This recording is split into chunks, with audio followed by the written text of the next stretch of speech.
আমরা এই আয়াত থেকে কিছু আলোচনা শুনবো এবং আল্লাহ পাক আমাদেরকে যেন আমলের নিয়তে শোনা ও বলার তৌফিক দান করেন। সবাই আমিন। রাসূল করিম সাল্লাল্লাহু আলাইহি ওয়াসাল্লামের অসংখ্য অগণিত বাণী থেকে আমি একটা ছোট্ট বাণী রমজানুল মুবারক সম্পর্কে আপনাদের সামনে তেলাওয়াত করেছি, পাঠ করেছি। আল্লাহ যদি চান এর উপরেও সামান্য কথা, কিন্তু আল্লাহ অন্তরের খবর জানে কি জানে না? সবাই জোরে বলেন, আল্লাহ অন্তরের খবর জানে কি জানে না? যদি জানে তাহলে আমি মুখে যেটা বলি সেটা অন্তরের কথা কি কথা না, সেটা আল্লাহ প্রকাশ করবেন কি করবেন না? আল্লাহ প্রকাশ করে দেবেন। তাহলে যারা অন্তরের জিনিসটা মুখে বলে না, অন্তরে যেটা নাই সেটা মুখে বলতেছে আমি ইমানদার, আমি মুসলমান, আমি সেই সেই, এই সমস্ত লোকেরা হলো মুনাফিক। এরা জাহান্নামের সর্বনিম্ন স্তরে থাকবে, একেবারে নিচে থাকবে, জাহান্নামের সবার নিচে থাকবে। ইন্নাল মুনাফিকিনা ফিদ দারকিল আসফালি মিনান নার। যারা অন্তরের কথাটা মুখ দিয়ে বলে না, অন্তরে একটা বাহিরে আর একটা মুখে আর একটা, এই সমস্ত মুনাফিকেরা দুনিয়াতে যারা কাফের মুশরিক বেঈমান ছিল, এরা জাহান্নামের যে স্তরে থাকবে এর চেয়ে নিচে থাকবে। ধোঁকা দেওয়ার কারণে, বলেন কি দেওয়ার কারণে? মুসলমানদেরকে ধোঁকা দেওয়ার কারণে, মুসলমানদের সাথে প্রতারণা করার কারণে। আমরা কি প্রতারণা করবো? ধোঁকা দিব? ধোঁকা দেওয়ার কারণে। এই জন্য রাসূল করিম সাল্লাল্লাহু আলাইহি ওয়াসাল্লাম উনি নিজেই মুনাফিকদের তালিকা রাসূল করিম সাল্লাল্লাহু আলাইহি ওয়াসাল্লাম সাহাবীকে দিয়েছিলেন। মুনাফিকদের তালিকা নবীজি সাল্লাল্লাহু আলাইহি ওয়াসাল্লামকে আবার জানাইছিলেন অমুক মুনাফিক, কিন্তু নবীজি বলেন, নবীজি কি করে নাই বলেন। আর আমরা বলতে পারবো? আমরা মুনাফিক বলে কাউকে গালি দিতে পারবো? তার অন্তরের খবর আল্লাহ জানে। তার অন্তরের খবর কে জানে? আল্লাহ জানে। নবী বলে নাই, আমরা বলবো। তাহলে মুনাফিক বলে গালি দিব। বাকি মুনাফিক আছে কি নাই? আছে কি নাই? আছে মুনাফিক। এই জন্য আমরা নেফাক থেকে বেরোবো। ইয়া আইয়ুহাল্লাযীনা আমানু, হে ঈমানদারেরা, যাদের অন্তর বলে আখিরাত আছে, যাদের অন্তর বলে আল্লাহ আছে, আল্লাহর সাথে কোনো শরীক নাই। আল্লাহকে বিশ্বাস করার কি অর্থ? একটু ব্যাখ্যা করে যদি বলি আপনারা বুঝবেন। লা ইলাহা ইল্লাল্লাহ, আল্লাহকে বিশ্বাস করার অর্থ হলো আল্লাহ ছাড়া কোনো মাবুদ নাই। আল্লাহ ছাড়া কোনো, আল্লাহ ছাড়া কোনো, আল্লাহ ছাড়া কোনো, জয় বলেন, আল্লাহ ছাড়া কোনো ইবাদতের উপযুক্ত আর কেউ নাই। তাহলে ইবাদত আল্লাহ ছাড়া অন্য কারো করা যাবে?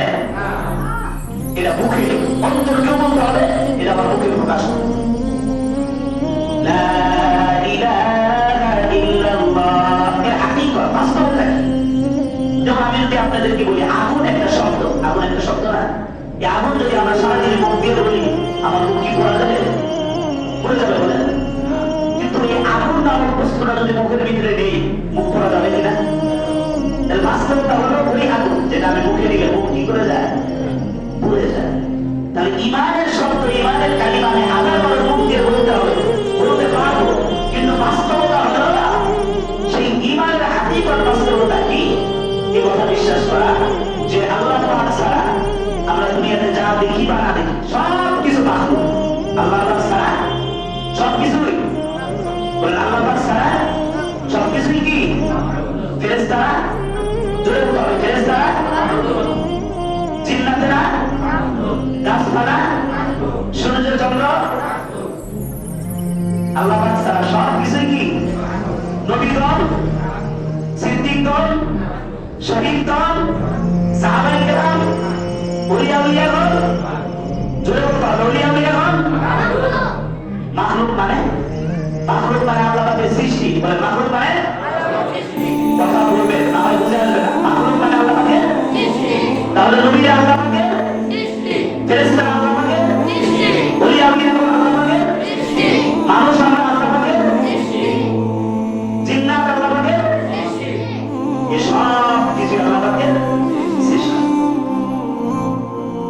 তাহলে মাখলুক আল্লাহ পাকের সাহায্য ছাড়া, আমার বলে মনে রাখেন, আল্লাহ পাকের সাহায্য ছাড়া মাখলুকের কোনো কিছু করার ক্ষমতা, কাউকে ক্ষমতায় বসানোর ক্ষমতা, কাউকে ক্ষমতা থেকে সরানোর ক্ষমতা, কাউকে ইজ্জত দেওয়ার ক্ষমতা, কাউকে ধনী করার ক্ষমতা, কাউকে ধনী করার ক্ষমতা আল্লাহ ছাড়া কারো আছে? কাউকে ধনী বানানোর ক্ষমতা আল্লাহ ছাড়া কারো? এটা হলো আল্লাহর প্রতি বিশ্বাস আর ঈমান।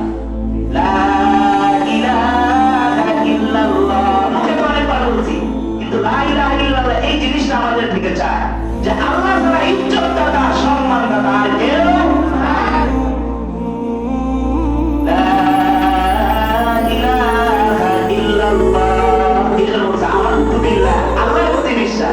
আল্লাহর প্রতি বিশ্বাস নাই, এই সমস্ত ক্ষমতার মালিক একমাত্র শুধুমাত্র আল্লাহ, কেউ। তবে আল্লাহ যদি কোনো মানুষকে সম্মান দেওয়ার ক্ষমতা রাখেন, হ্যাঁ, তাহলে সে আল্লাহ পাকের ইচ্ছাই দিতে পারে। আল্লাহ পাকের ইচ্ছায় গাছপালা যে ফল দেয়, নিজ ইচ্ছায় দেয় না আল্লাহ পাকের ইচ্ছায় দেয়? যেটা বলে নিজ ইচ্ছায় দেয় না আল্লাহ পাকের ইচ্ছায় দেয়? এই সব কিছু আল্লাহ।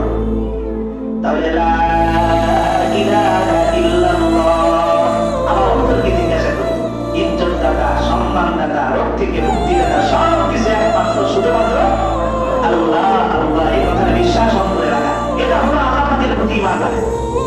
পরিষ্কার হলো কিছুটা? আমি বুঝাইতে পারি না হয়তো আপনাদেরকে আমার মতো করে।